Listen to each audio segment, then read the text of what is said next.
Hey guys, in the lab today, doing some work on this cabinet here, and we wanted to give a quick update on one of our new design ideas here that Patrick come up with.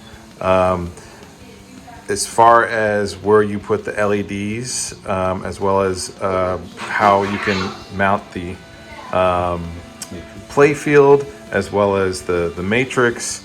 This is a cool new idea that we're cutting with our CNC that allows for not only accuracy for when you're putting it together, but it's just a really clean way of building your cab. So this is for a Williams wide body cabinet that we're working on. Right. And yeah, do you want to talk about this piece a little bit? Yeah, so I was trying to find a design aspect that we could use that would fill in some of those gaps that we're dealing with on the wide bodies that people are using 43 and 42 inch screens like the LG C2 and the Asus ROG.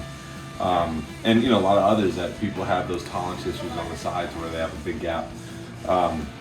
Luckily with the Asus ROG when it's decased and the LC C2, which is just a smaller screen, there's enough space to put in a 3/4 inch piece of plywood to fill those gaps on the sides.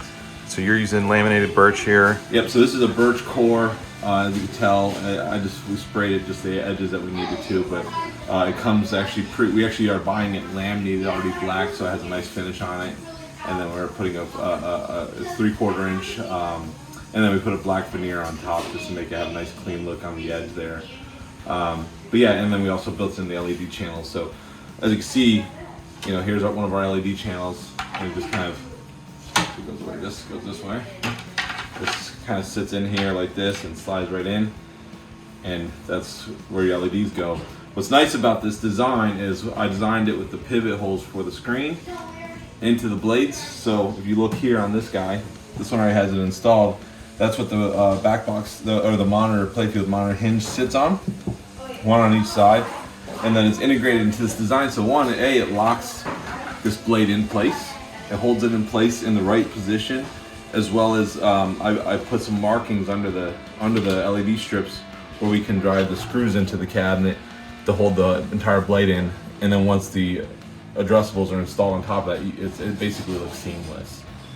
And also, if you can tell here, there's an edge right at the top. So the matrix will sit for the addressable LED matrix for it has that edge and angle to fill in the rest of the gap of the cabinet. Again, this one's specifically designed for the LG C2 for a Williams wide body, and we're doing different designs for the different style cabinets. Cool. So as you can see, the one here installed already looks great. Well, let's install it on the other side and show it in. Our Rig Master and all of our other honors toys in here that sits on this awesome shelf and designed for super tight tolerances and clearances. You can see here the potentiometer with the plunger, about what 1/8 of an inch clearance there, and then also these nice brackets. The monitor mount catches there, yeah. And then I'll hand you this guy. This is what the monitor is going to sit on. This is actually the old model. We're going to be doing a new one that actually is a little bit tighter at that and that. Then we'll throw the monitor on top, and then your matrix there. Yep. And then also real quickly, yeah, we're going to put smoked acrylic over top of it. And then also another feature to point out here is, again, this is a Williams wide body, and you can see we have a Stern DMD style. We custom designed, it's custom fit for wide body. So it fits for a 32 inch screen, which people usually don't have that option. So if you want the Stern look, but the DMD, or excuse me, the Williams cabinet, you can have best of both worlds.